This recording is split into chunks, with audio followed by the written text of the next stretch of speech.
Hey, Tai here, so welcome to the VR Tech channel. So I really wanted to make this video from a while because I own pretty much every headset on the market right now. And I know that a lot of you are probably looking in VR for the first time, or they want to upgrade for an older headset and they don't really know how to move because there are many different options on the market. We're also getting close to the end of 2020. Wow. That took a while. And after many new announcements and released this year, well, I figured it was the best moment to actually do a big recap and understand together which one is the best headset to get in 2020 or 2021. We're gonna see together if you should consider a used headset or just a new one. What are the top 3 choices and what is my favorite pick over there in this definitive VR guide. So buckle up and get ready for a lot of information, many different headsets, and of course, well, a lot of fun. So let's get into it. Alright, here we are. So I have to start with a little disclaimer because this video is not sponsored by anybody. These are all the headsets that I own personally, so that means that we're gonna go through it one by one and well, we're gonna see my preferences, of course, and what I consider the most important things and what I consider something that doesn't work and why maybe you shouldn't actually consider them. That doesn't mean that they are bad, that doesn't mean that other people are not thinking different stuff, but hey, this is a personal video, so you see my ideas from a person that owns pretty much every headset on the market right now. So be ready to agree to disagree. Also, I know that the video of this entity can be a little confusing, so that's why I divided everything in different sections, so you're gonna find every single headset part, every single category down there in the timeline below or in the description below, of course, so you can jump back and forth and feel free to do that if you want to check some headsets instead of some other. But if you want to go more in depth about these headsets, well, there's a review for each one of those that we are talking about because, well, this is a VR Tech channel, and if it's your first time here, well, welcome, and I hope you enjoy it. And if you do, well, a subscribe will be super appreciated. Alright, here we are. So the different categories are gonna be the CHEAPOS, the O.G.s, PSVR, and we're gonna divide on all different brands. Then we're gonna have the console, and then we're gonna have, of course, the standalone market. Then after, we're gonna see the top 3, and after that, well, which one is the best? And I consider the best deal over there. So, well, let's get into it, and let's start with the CHEAPOS. Alright, so what do I consider cheapos? Well, all these headsets are less now than $100, less than $80 pretty much. You can find them on the used market, some are discontinued, some you should absolutely not consider at all, and some actually need your phone to work, so you have to insert that and use this as a compute unit to then use your VR on AR experience. I had some good experiences over here. This one, for example, the Mirage, was a great experience because we also have 2 different controllers, a beacon for the tracking, and this is not really VR, it's more an AR headset, but it was very, very fun because I had some good experience like the Marvel experience or the Star Wars experience directly from Disney. I found this for $25, so if you can find it for this price, it's something very interesting to try, but it may be more like an experience for like Christmas and stuff like that for kids than really a real VR on AR experience because it's limited to just the applications that they're gonna push on it. Now, the other cheapo headset that I consider cheapo is now the Oculus Go. This got discontinued. What was the particular thing over here? It was the first standalone headset. And why I'm not putting it in the standalone part of the video? First of all, because it's discontinued, and second, because this is 3DOF headset. 3DOF means 3 degrees of freedom, so you don't have a real tracking, you have just rotational. And so you put it on, and well, you can't really move around in your VR environment, but you can just look around. So you always feel a little outside the world and what is happening over there.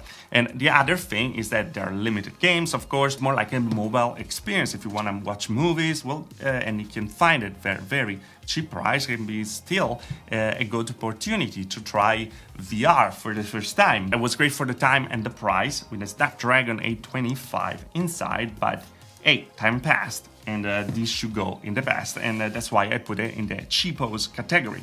Now, the other one, and the one that you should never consider, are the very, very cheapos.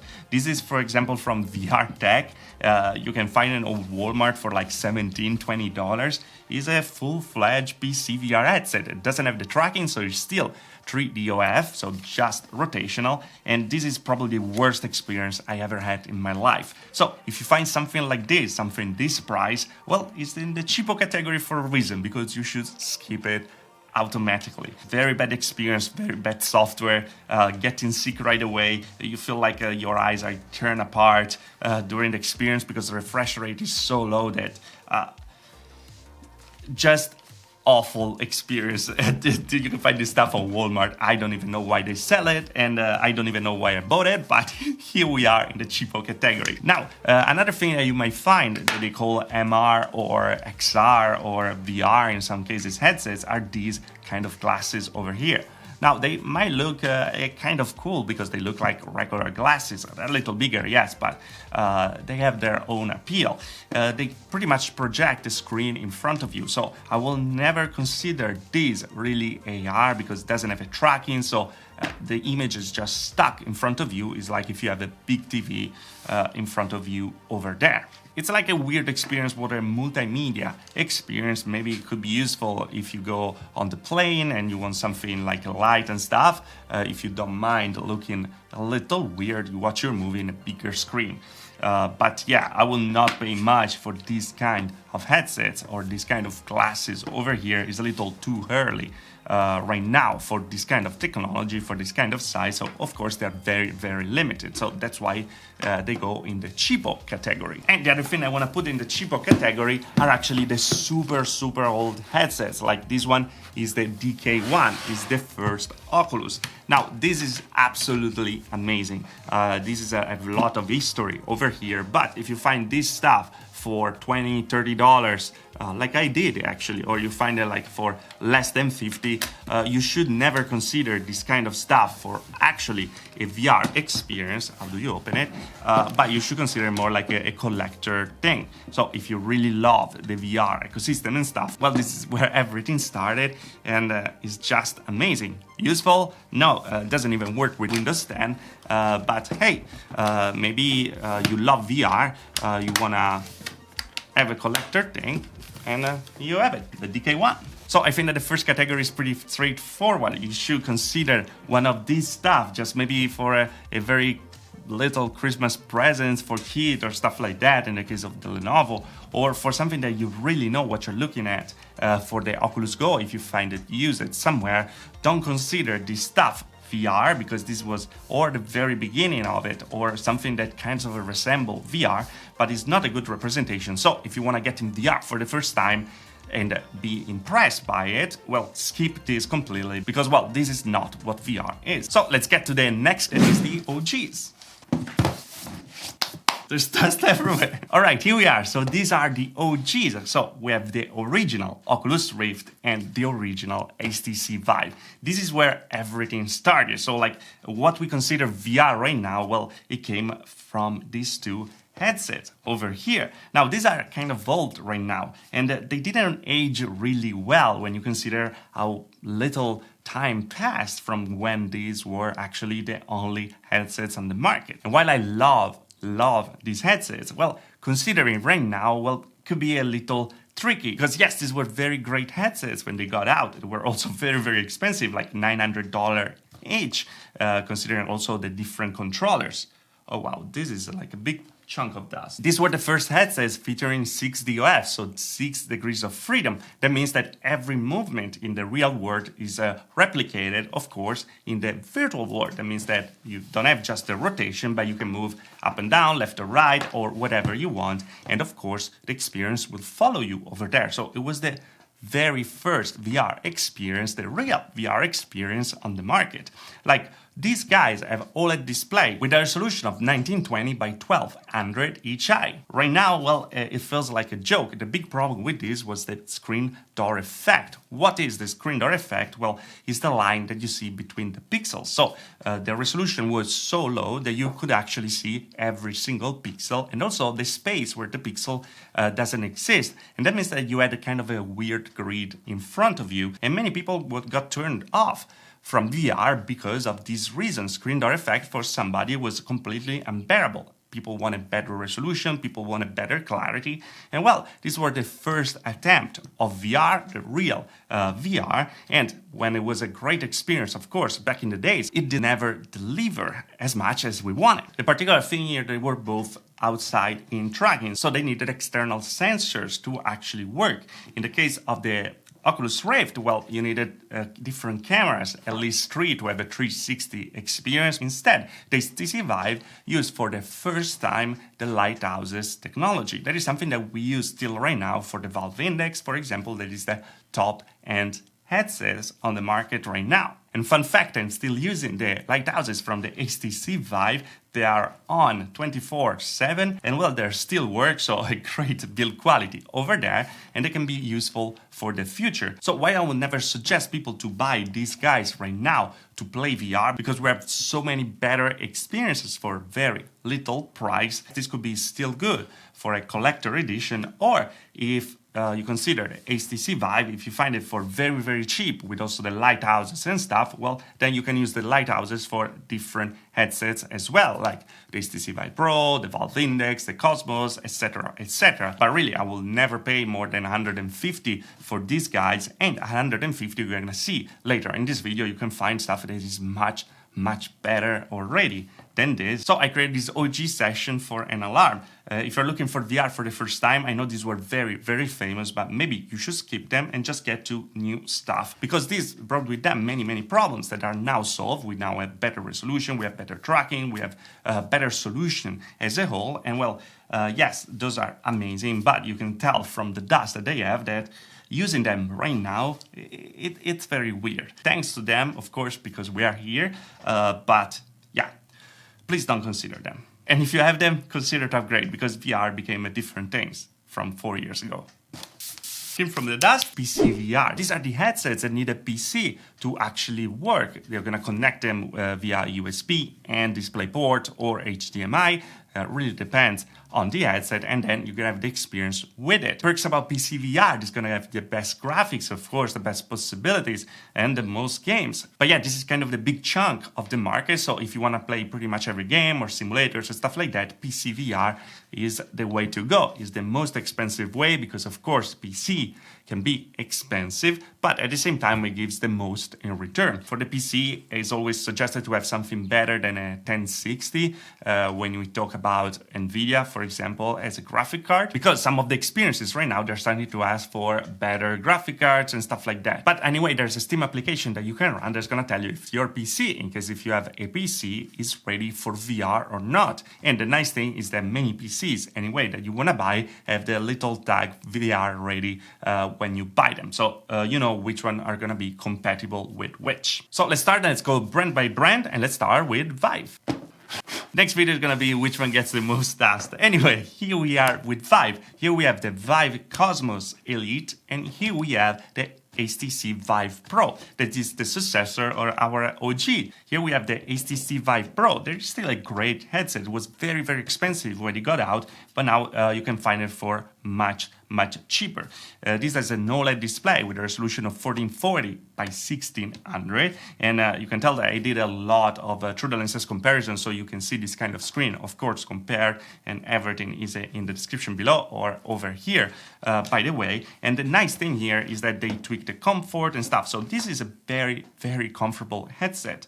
The FOV, so the field of view, how much you see, was actually pretty much the same of the HTC VIVE. I'm not going to consider much the field of view in this video beside the PIMAX. I'm going to get to it later, because pretty much every headset right now has the same field of view, but this was more on the wide side, when other headsets were are really on the narrow side, but pretty much everything feels the same.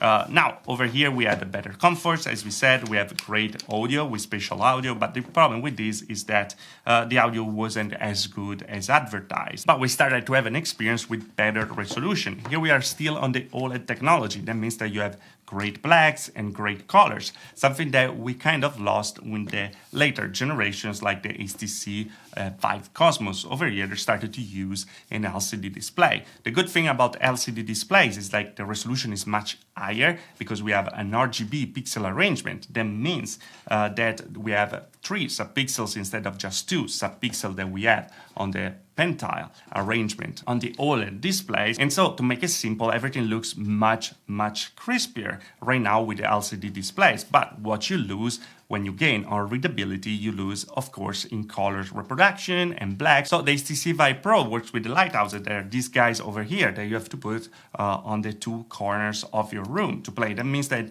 it's not going to be a very mobile environment, but you're going to put them there, probably drill in the wall, and you're going to have your VR ready room or stuff like that with these guys. As I said, these were great, but yeah, it's something that you have to take in consideration. You have to connect them also to the power outlet, and well, then you're good to go. But you can't go outside those area, of course. Now, the successor of the HTC VIVE Pro was actually the HTC VIVE Cosmos. Now, this is the elite version. That is the version that uses the lighthouses as well, as you can see with this plate on the front. But this is actually removable, and there is a version that is the regular HTC VIVE Cosmos that we reviewed on the channel that has instead the inside-out tracking. What does it mean? Well, instead of using lighthouses or external cameras and stuff to have a tracking, well, uses the cameras directly on the headset. So the 2 on the front, the 2 on the side, and there are other 2 on top and the bottom in the case of the HTC VIVE Cosmos. The cool thing about inside-out tracking is you can bring it anywhere. It's going to track every room possible, but at the same time, of course, you have to be with a PC because it's going to be connected via cable. It's kind of hard for me to recommend this HTC VIVE Cosmos. I already talked about it in the review, but it had a higher resolution with the LCD display, 1440 by 1700, so even higher than this. Plus, you have the 3 subpixels, so much clearer. This was one of the highest resolution headsets on the market, and the screen was great. But the problem is like the lenses, well, they didn't really evolve from the first HTC VIVE, so we still have some problem. Over there it was very hard to find the sweet spot, so the spot in the lenses where you see clearly in there, and well, it was kind of an half-baked headset. Now, the particular thing about the VIVE platform is that the one that you can like upgrade the most. That means that we have, for example, over here, the wireless adapter, so you can actually play wireless with your PC VR. You just put a little other lighthouse on the top that is actually a transmitter, and it's going to transmit the video information. It works very well. It keeps the 90 Hertz refresh rate, so it's amazing. You're going to need a battery, of course, and it's the only one that gives you the full freedom with this one, because of course you can put also the wireless also on the HTC VIVE Pro. But the solution for wireless is kind of expensive, $250 just for the accessories that you have to add to the price of the HTC VIVE Cosmos or Pro and Elite that are over $600, $700. So at the end of the day, when you see the full package, well, you still have over $1,000 for something that comes with controllers. They are the VIVE ones. These were the first controllers ever made for VR. They were the controllers, of course, of the HTC VIVE, and years later, we still have the same controllers on the VIVE. When they were amazing at the beginning, now they feel very limited. So it's kind of hard to suggest in half-baked, that's how I call it, headset in the VIVE Cosmos. They did great with the resolution. It's very comfortable. It's awesome that you can mod it. So if you want the final experience, like wireless, full body tracking, we're going to talk more about it in a few. And well, higher resolution and stuff. Well, this is okay headset, but the problem with the view, with the fact that the lenses weren't that good, actually to mod the lenses to change them with the Gear VR lenses to make it usable, kind of make it very hard to suggest something like it. So well, this is the VIVE brand with their pros and cons, and well, these are the headsets. Alright, second brand, but actually ecosystem, is Windows Mixed Reality. These are created directly from Microsoft in collaboration with different brands. Of course, here we have the Lenovo Explorer, we have the Samsung Odyssey Plus, and the HP Reverb G2. Now, there are many different other brands that are in this market, but the particular thing about Windows Mixed Reality was the first to use inside-out tracking, so to use the cameras to actually track from inside the headset instead of using external sensors. So there was a big revolution in VR that then was brought from other brands even further. And at the same time, we had a first idea of the headset that was supposed to be cheaper, so not the $900 that we saw with the O.G.s, but had to go down in price to have a little, cheaper feeling, less features, but at the same time enough to have a great VR experience. Now, I'm very attached to Windows Mixed Reality because I actually started the channel covering the Samsung Odyssey, not the Plus, this version. That was my very first video. Please don't watch it. And everything started from there. So this is very particular for me, talking about this stuff, and I really appreciate the mission of Windows Mixed Reality. That's why I wanted to start the channel, because they were the first to say VR should be cheap enough to buy, to be able to bring it to the market. And well, they had and have a great run still right now. So we started with the first versions of Windows Mixed Reality. This is the Lenovo Explorer. There was also the Dell, there was also the Acer, and many other. The particular thing, they all had the same lenses and the same screen, 1440 by 1440. So if you're looking for a Windows Mixed Reality, the OG Windows Mixed Reality, they're all pretty much the same. Some change in FOV, some change in comfort, but they are pretty much the same headset. The cool thing about Windows Mixed Reality is that you just connect it to the PC and it works because it's integrated, of course, in Windows, because you guessed it, it's Windows Mixed Reality. Windows 10 has already all the driver installed, so you connect it and you start. If you find this for very cheap, like you could find this for less than $100, this is still an amazing experience. It gives a full VR experience with a pretty good resolution, 1440 by 1440 each eye. The FOV wasn't the widest, but with some modification, you can make it much better. The only thing about Windows Mixed Reality is that it doesn't have the best tracking, of course, because they were the first with inside-out tracking. But again, if you find it for very cheap, there's a great opportunity still right now to get in VR. Now, let's go to one of my favorite headsets from the past. This is the Samsung Odyssey Plus. What's particular about this? Well, it was Windows Mixed Reality, so inside-out tracking, and we already talked about it.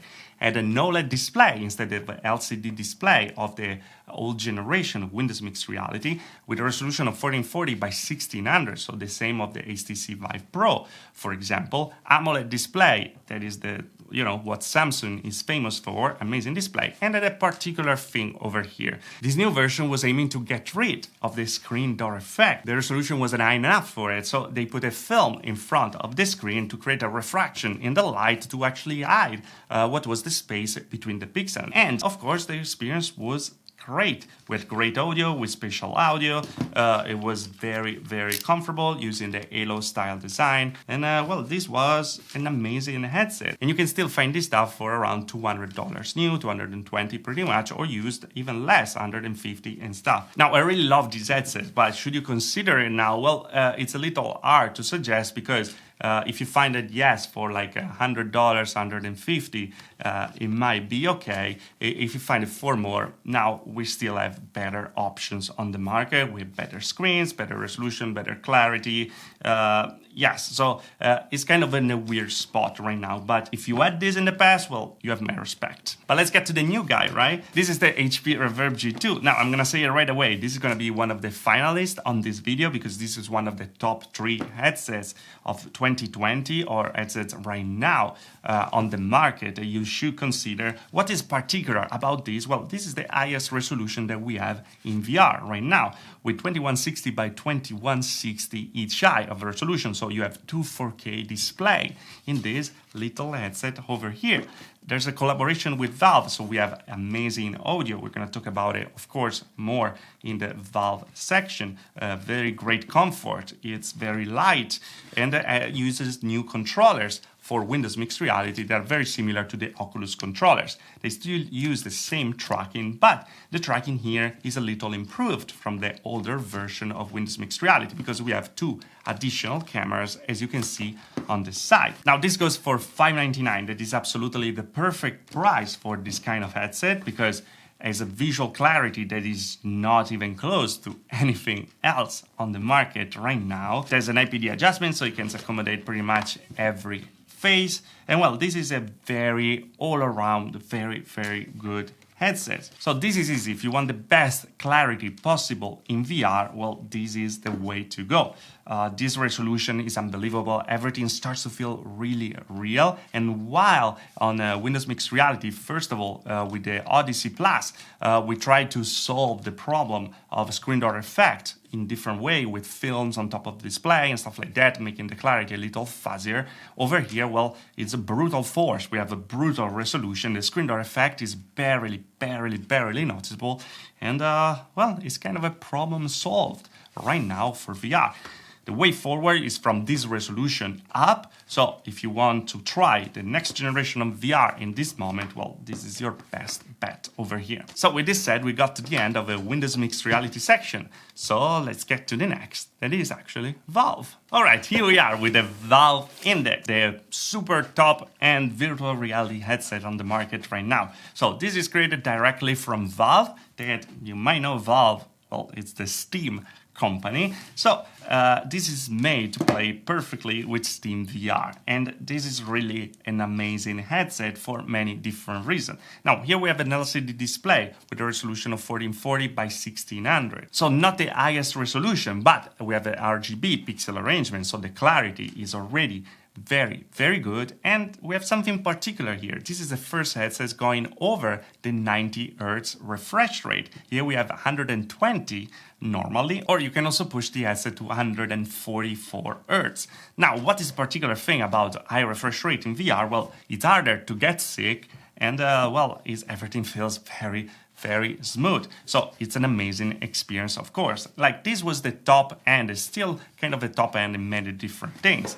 We talked about the audio, for example, in the HP Reverb G2 comes from here. This is the particular technology where instead of having over-the-ear headphones that kind of lay on your ears, of course, they're a little separated, like there's a half an inch from your ears to these speakers. So everything feels like you are actually in the experience because the audio doesn't come from headphones, of course, but comes from the environment around you. And this is, of course, spatial audio. So this is the immersion breakthrough by itself. Now, the other particular thing about this headset is they work to make the FOV, so the field of view, wider than all the others. So moving this thing, you can get the screen closer or further away from your face, and of course have a wider FOV that arrives to around 130 degrees, when the usual VR headset is around 100, 105, 110. So, well, it's a little wider over here. For tracking here, we use the lighthouses again, so it's an external tracking. You have to have a room dedicated to it, and there's also the new version of the lighthouse that you can use more than 2.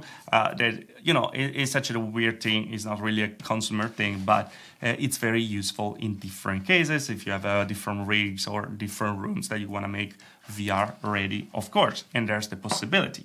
The other particular thing about this headset are the controllers. These are so far, by far, the best controllers on the market, at least for me. What is particular about this, they were the first, and there are still the only one available on the market with the real finger tracking, so you can actually see in VR the movement of every single finger of your hand and have your avatar like moving and stuff like that. This is very cool also for social interactions like VR chat and stuff like that, when you can actually, you know, have a better interaction with people in VR. At the same time, having a Steam VR technology for the tracking, you have the best tracking with the best precision on the market, of course, and at the same time, like you can do actually also on the VIVE part of this video, using additional packs or VIVE trackers, so you can actually start to track objects in the environment, or just put these pucks on your feet and your hip to have a full body tracking. So to have a representation of your body perfectly in VR. In that case, we're talking about a real niche market, but it's something that we have to talk about because there are many people looking for that kind of experience to get to the real Oasis when we talk about Ready Player One. If you want the best experience possible out there, it doesn't have this best screen, but has the best refresh rate and stuff, well, the Valve Index is the considered top-end VR headset. If you have the money to buy it, if you have a purpose to buy something like this, well, you know that you're gonna have the best experience possible on the market. But it's pricey because it's $1,000 for the full kit. Plus, if you want the full body tracking, it's $100 each single pack or stuff like that. So yeah, expensive but worth it. And talking about expensive and more enthusiast, well, let's get to the next section. That's actually PIMAX. Alright, here we are with PIMAX. So I have other two actually in the closet, but they look pretty much all the same, as you can see. So it's not really worth it to take them out because we're gonna look at the same thing. To know which one it is, I actually wrote with little stickers on the right of every headset the different one. So yeah, so I can actually know which one I'm talking about. But what's particular about PIMAX, this is a very enthusiast brand. First of all, it's the only one with the wider FOV. And I'm not talking about like the index with 130 degrees. Here we're talking about 180 or 200 degrees. Depends how you calculate it. And that's why these are so wide. This is a G2 for comparison. PIMAX started as a Kickstarter. The idea was to have a great resolution and the widest FOV possible with the best tracking, using the lighthouses tracking, of course, at the very low price. But then it kind of changed because the market really didn't move on a wider FOV, but started to push just on resolution. So they started to raise the price and it started to become a little harder to actually suggested because we don't have the best support when it comes to software, but we have hardware that is very amazing. Now there's a PIMAX for every taste. We have the 5K with a resolution of 2560 by 1440 each eye. We have the XR with the same resolution but in an OLED display instead. So over there, of course, we have a more screen door effect. Then we have the 8K with the high resolution of 2160, so 4K display each eye. So not really 8K, but well, they wanted to call it like that. Then we have the 8K Plus with an RGB pixel arrangement instead. Then we have the 8KX there because, like, of course, 2 4K displays are a lot of resolution. You have to upscale it. So that one instead use like a native resolution in an RGB pixel arrangement, LCD display. So we have pretty much everything ready over there. If you want some particular taste of it, well, there's a PIMAX for everyone. The new models are a little better because they have better comfort and they changed a little the lenses. So when at the beginning we had a lot of distortion, so it was kind of hard to suggest because I was getting a little sick using it and my eyes were starting to hurt pretty bad. In the latest version, the situation got much better. But still, if you have sensible eyes, well, it can be a little tricky. Why I'm not so willing to suggest these during my years of covering VR? Well, because the software is not really up there. You really need to change stuff to make it work with every single game. So here you have to be a big VR enthusiast. You need to know what you're looking at. You have to be one of those people that really love to like reset their PC every month or like change things around, trying to customize and personalize the experience every time as you want. Well, if you are that kind of person, well, this can be a good bet for you, a good headset to get, because you're gonna have to work a lot to play every single game. When they work, they have great experiences. They actually have great specs as well, with resolution, as we said, FOV, as we said. But yeah, I have to say that PIMAX is a niche in the niche. The cool thing is that they support the Steam VR tracking. They use lighthouses, so if you want to have full body tracking, you can here as well. And well, yeah, these are the PIMAX. I'm a fan of the 8K Plus, to be honest. Right off this group. But right now there's the 5K Super. They just got an update with the new screen that can arrive to a refresh rate of 180 Hz. It is impressive. It's even higher than 144 Hz on the Valve Index.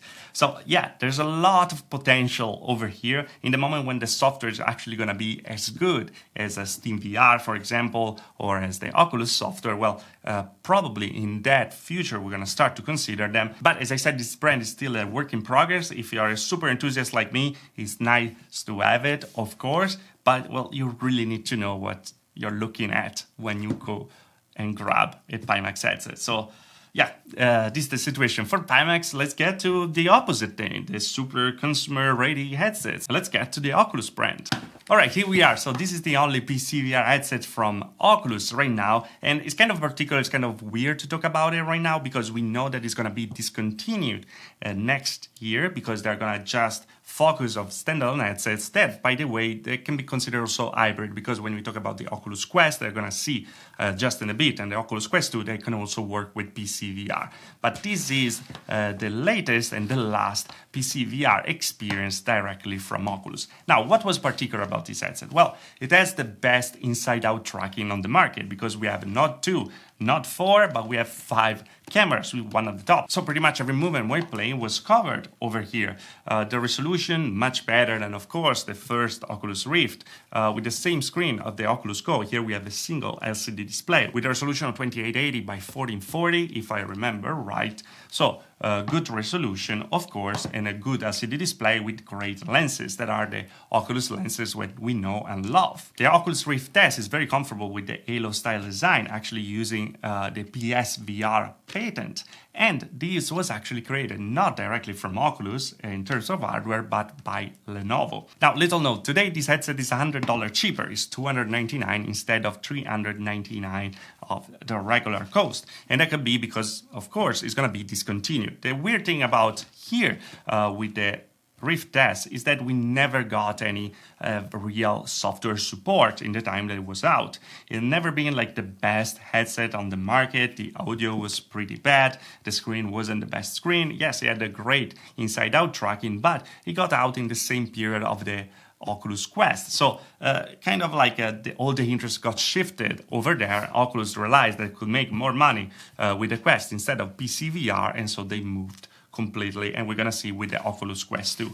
But this wasn't and is not a bad headset. Of course, it works very well. The software is great, but what you have to be aware of if you get it for $299 is that you shouldn't expect any new update in the future. What you get is what you get. It's not gonna get better.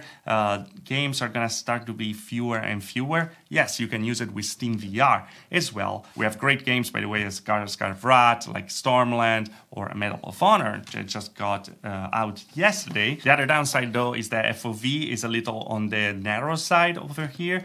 You can really see the edges of the screen because we have a single LCD display and not dual LCD display. So also we don't have an IPD adjustment, so the lenses don't really move. You can change the software to accommodate a little more like eye distances, but still a little limited, and unfortunately they moved in the same way with the new Oculus Quest 2. But yeah, it's still a good headset with great controllers. At $299 is something that you can consider. Of course, I will not pay more for it. If you find it for less, even better. This is a full-fledged VR experience, great software, nice hardware, nothing crazy, and it just works. That's why it's exactly the opposite of the PIMAX that we just discussed together. All right, the camera died, so I think it's an indication that the video is getting very, very long.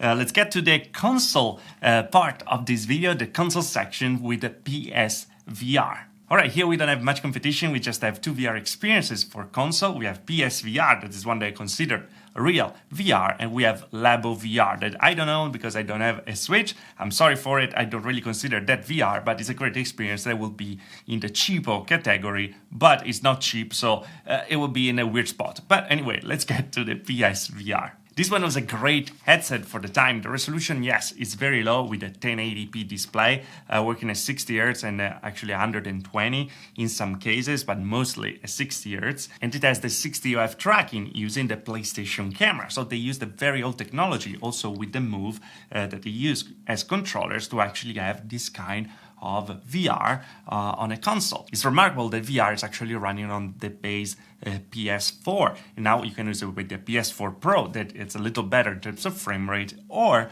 also with PS5 using a little adapter. I'm actually trying it right now. In this period, I'm gonna make a video with the through the lenses comparing the PSVR, of course, because there's no PSVR 2 right now with PS4 Pro and PS5, so subscribe for that so you can see the difference. A little spoiler, really depends on the games.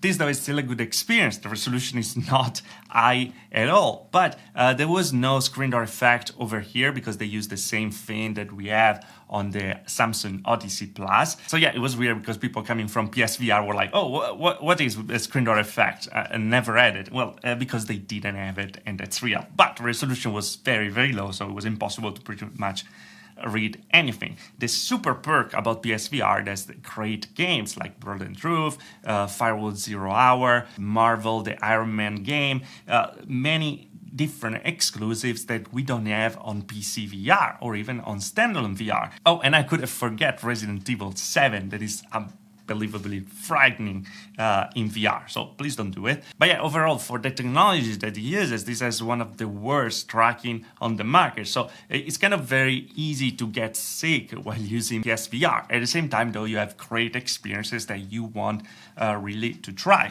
If you find it for a low price, you have a PS5 or a PS4 Pro, I think it's totally worth it. The headset is great by itself, it's very, very fun to use, it's gonna be in your living room and stuff, so it's a great experience to try VR. It looks great. I can't really wait to see what they're gonna do for PSVR 2. And I also hope then the next time I'm gonna make this video, I'm gonna have a next PSVR, and at the same time we're gonna have more competition on the console market, because right now with the Xbox Series X and the PS5 we have very, very powerful consoles, and it will be amazing to have a VR counterpart for both to actually push the market even further. But yeah, I still recommend it if you find it around $150. It's always very low during Black Friday, and there are many, many different games on the library that you should check out for sure. So with the console market done, let's get to the last one. This is actually where the market is a little going, and let's get to standalone VR. Alright, here we are with the standalone headsets on the market, the Oculus Quest, the Oculus Quest 2, and the Pico Neo 2.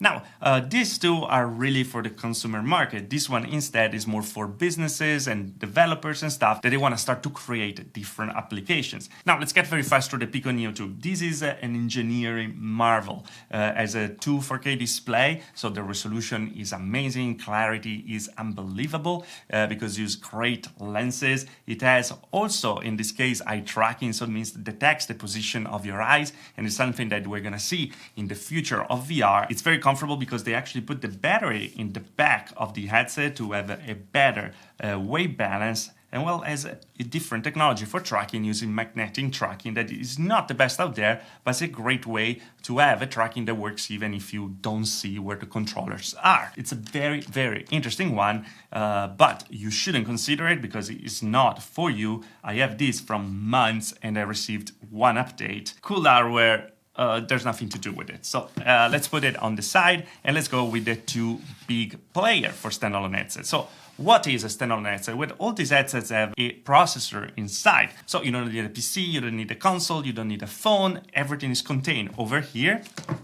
You put it on, you turn it on, and you're ready to go. These are 6 DOF, so they use the 4 cameras, of course, to track the environment and move around, and also to track the controllers. Of course, there are kind of a standard for VR. These are great controllers for everything, as you could see during the video. Well, pretty much every brand then started to follow these kind of controllers because they were just better than others. Now, in this case, also with the Pico, we're really talking about more hybrid headsets right now. Why? Because yes, you don't need a PC to use them, but if you want, you can actually connect them to the PC to have your Steam VR or Oculus experience and your Oculus game directly. Now, it's not really a substitute of PC VR Not yet at least, because the graphics is getting better and better, the latency is getting better and better, but we still have a little more latency, a little more lag than what we have with the native PC VR headset. But at the end of the day, for the price that they are, this starts at $299, and this one, well, is discontinued right now, so you can find it used for $150 or even less because everyone is trying to buy that guy. Well, they still give a great experience. In the first version here, we had an OLED display with the resolution of 1440 by 1600. Instead, now we have a weird resolution of 1860 by 1230, something like it. It is almost 4K display, but we have a single display. So we kind of lost the IPD adjustment over here, and so not everyone is going to be able to use the new version. There's little tricks, I made a video about it to make it more usable, but well, it's kind of a downside over here. Now, arguably for many people, this is the future of VR, standalone headset where you don't need anything external to actually use it, but it's like a portable console, like a Nintendo Switch, but actually for VR. You just put it on, play games, and there are many amazing games. And at the same time, this were kind of a revolution of VR in itself, with the perk of portability and, well, possibility, because these are kind of a jack of all trades when it comes to VR. They can do pretty much everything because we said that it can be used for PC VR, they can use also and it's a standalone experience. So if you're gonna get in VR for the first time, this is a great introduction. Of course, you don't have to expect the best graphics possible on the market because we don't have the power of a PC behind. Here we have an XR2, here a Snapdragon 835. So if you want to go on one of the two, probably it's better right now to go directly for the Oculus Quest 2. The downside of these headsets though is that having all the hardware directly inside are not the most comfortable because they tend to be a little heavier than all the other headsets on the market. And so you have to start to mod them. We had to mod the original Oculus Quest like crazy to make it comfortable, and then the Oculus Quest 2, the thing that you have to do is for sure to change the strap, because come with a strap that is absolutely awful. It might be also a personal preference though, but yeah, here in the Oculus Quest 2 we have the headset maturing very, very fast. We have great resolution, great experience, great software, great support, because these things are changing so fast. In 3 months that we have this, well, it became from not using it at PC VR because it's not that good to, oh wow, this looks absolutely great. So yeah, things are improving a lot. So if you want to get on the train, it's going to get better and better and better every time. Well, the Oculus Quest 2 might be the way to go. But overall, let's get to the end, right? So what are the most important headsets right now and what should you consider? Well, for sure, the Oculus Quest 2 is one of those because we said it's a jack of all trades, can do pretty much everything, and it does it very, very well. Then we have the HP Reverb G2 because we talked about the great resolution for a price that is very, very good for what it offers. And of course, this was expected, the Valve Index, because this is a top-of-the-line headset. And I think these are what represents VR in this moment where you should look at, because we have over here the cheapest at $299 that gives you a great experience. Well, if you want to unlock all the possibility, of course, you have to spend some more money. Then we have the HP Reverb G2 that has the best visual clarity available on the market, great audio, a great comfort and stuff at $599, and then we have the Valve Index costing $1,000, but top of the line headset on pretty much everything beside the screen that now is better on the HP Reverb G2. So we have like the low end, the mid end, and the high end. And the cool thing that all of these are actually very good. So we have not the best tracking, but inside out, good tracking inside out, and best tracking but outside in. We have good screen, amazing refresh rate, and amazing screen. We have amazing audio, and well, get headphones. And we have super portable, even standalone. We have almost portable because it's inside out tracking and not portable at all over here, but with also like full body tracking possibility and stuff. So yeah, we have all different characteristics divided, and in base on what you prefer, what you need, well, you have one of these three that can be the best one for you. Personally, it's kind of weird, but I use them all because of course I have to make videos and stuff. Sometimes it's better to have something native on Steam VR. Sometimes it's better to go through the Oculus software. Sometimes I just want the best graphics possible. I want to see really every single details. So it really depends on the game I'm playing and what I want to do. But I have to say that personally, I really love the HP Reverb G2. The smarter choice that you can make is for the Oculus Quest 2, because again, it's small, it's portable, it has a great features and stuff, and it's also a standalone headset. You can get a great experience, and at a lower price, you have pretty much everything you're looking for. Is it as good as PSVR when playing PSVR? No, not yet, and probably it's never gonna be, but it's very, very close, and so many people are never even gonna notice. If you have one more, well, you have this one over here for better clarity, and you have this one over here for better tracking and versatility. But yeah, here you have it, guys. This was a pretty long video, but I really wanted to do a recap on everything, understanding really every single headset on the market, and really help you understand where to move. And I hope it was useful on my own. I think these three are, as I said, the one that represents better how the VR market is going right now. But you can get headset much cheaper, still have a great experience, as we said during this video. If you made it till the end, I really hope now you have a broader view on what is the VR market, what is this VR situation right now, because the thing about, oh, VR is too expensive, well, it doesn't work anymore, because we know there are many cheap ways to get in VR and still have a great VR experience. If you want to spend more money, well, you can, like in everything. There are phones that cost $2,000 or even more. There are VR headsets that cost $1,000 or even more. But it doesn't mean that all the phones, all the VR headsets are like that, right? But here we have it, guys. Let me know in the comment below what you think about it, which one is your favorite, if you agree with me. But remember that we agreed to disagree at the beginning. So let me know in the comment below. I'm really curious. And as always, if you liked the video, like. If you didn't like the video, dislike. Subscribe to the channel from Robo VR Tech. And if you really love the channel, the join button down there. A little down further, also the Patreon with prior access to videos, of course. And we also have the t-shirt, sticker and mask 2020 item number 1. Hey, you from 2021, are we still using masks? But anyway, if it's your first time here, I hope I didn't scare you. And I hope that you understood that here we're talking about VR. And if you want to be interested in all the VR headsets coming in the future and all the one in the past, well, this is the place to be. But again, like, dislike, subscribe. I see you guys next video. Thanks for watching. Ciao.